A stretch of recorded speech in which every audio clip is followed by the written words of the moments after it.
चालावा विठ्ठल चालावा विठ्ठल विठ्ठल विठ्ठल जय हरी विठ्ठल याच जय घोषात आज आपल्याला छत्रपती संभाजीनगरच्या वरुड काजी येथे हिंदू मुस्लिम एकोप्याचं दर्शन आपल्याला या ठिकाणी दिसून येतंय। हिंदू बांधव आपल्याला म्हणावं लागेल विठुरायाचे मुस्लिम वारकरी या ठिकाणी आपल्याला पाहायला मिळतात। आपण जर बघितलं तर हातामध्ये टाळ मृदुंग घेऊन हे वारकरी सेवा करतात, हातामध्ये भगवा ध्वज घेऊन विठुरायाच्या चरणी आपली सेवा अर्पण करतात। त्यांच्या काय भावनात आपण त्यांच्याकडे जाणून घेऊया।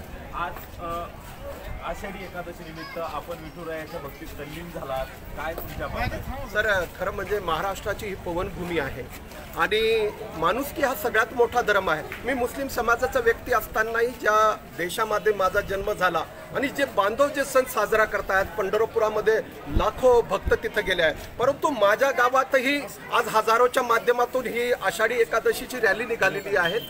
आणि आज खरं म्हणजे मुस्लिम धर्माचा एक पवित्र सण म्हणजे बकरीद आहे, परंतु बकरीदला 3 दिवस कुर्बानी देण्याचे टाइम आहे, आज उद्या आणि परवा।